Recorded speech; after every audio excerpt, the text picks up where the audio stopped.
I meant to ask Tom Brooke to suggest that when he met Billy Zane recently, but Zane would probably have thought it a bit frivolous because, as Tom discovered, putting a comic book character on film is a serious business. Gotham City, New York, Batman's spiritual home. Comic book stores here and elsewhere in America are increasingly being viewed by Hollywood as a rich source of movie ideas. A film based on the comic book Blade, who's half man, half vampire, starring Wesley Snipes, is already in production. The X-Men is in development at another studio, as is Iron Man with Nicolas Cage as a possible lead. The man who portrays the purple-caped crusader says Hollywood is embracing comic book projects for obvious reasons. I think comic book figures are popular in film today due to the fact that it's a tested medium. It has a built-in audience. I think that's the pure reason. Fundamentally, I think it's financial, and it's safe to make those kind of films. With steel, you have the 6 basic figures. You have the 2. It's the millions that can be made from merchandising that's really fueling this wave of comic book films. Steel is a comic book crime fighter clad in steel armor who'll be portrayed on the big screen by basketball player Shaquille O'Neal. The movie won't be out for another 6 months, but Steel merchandise was already being heavily promoted last week at New York's Toy Fair.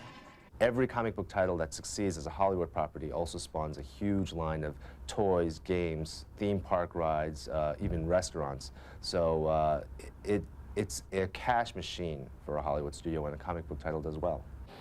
Action! The biggest cash machine of all has been Batman.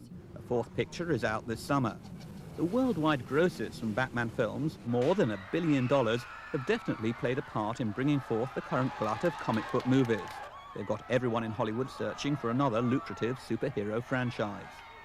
For every Batman or Superman that triumphs at the box office, there are countless comic book characters who fail to make the transition. There's no doubt that adapting a comic book for the big screen is a process fraught with difficulty. The Shadow didn't make the grade, neither did The Rocketeer. Hardly anyone saw Barbed Wire or Tank Girl.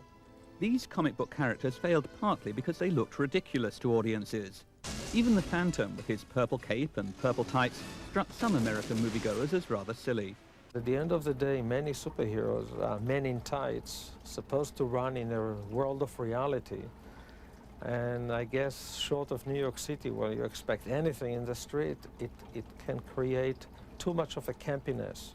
And some of the messages that come out through our movies are pretty serious. We deal with issues and consciousness and so on.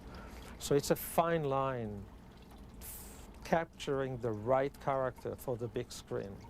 As president of Marvel Studios, Avi Arad is trying to bring 12 Marvel comic book titles to the big screen, including their flagship superhero, Spider-Man, currently thriving as an animated TV cartoon. Legal entanglements have prevented Spider-Man making the transition to film, but a movie could soon be on its way. Spider-Man was created by Stan Lee. His brother Larry now draws the daily newspaper strip. He worries that too many comic-based movie projects will end up as sterile big special effects event films.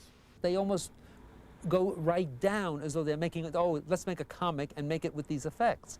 And I think to myself, gee, wouldn't it be better if they had a good story with those effects? Wouldn't they have a richer, more dimensional movie? Until Spider-Man, with his fallible human qualities, comes to the big screen, moviegoers will have to make do with dark comic book characters with supernatural powers, like Spawn. He'll be the subject of a $40 million film due out in August. But before then, there'll be Men in Black. Protecting the Earth from the scum of the universe. This action feature, starring Tommy Lee Jones and Will Smith, is based on a comics title about cops battling aliens. It'll be among the first of what looks like a relentless wave of some 25 high-profile films based on comic book characters that are currently in the pipeline. You know how to use these things? No idea whatsoever. Where did Billy Zane get all that hair? Last time I saw him, he was bald as a nut. I reckon that what with him and John Turturro, there's syrup of figs all over the screen this week.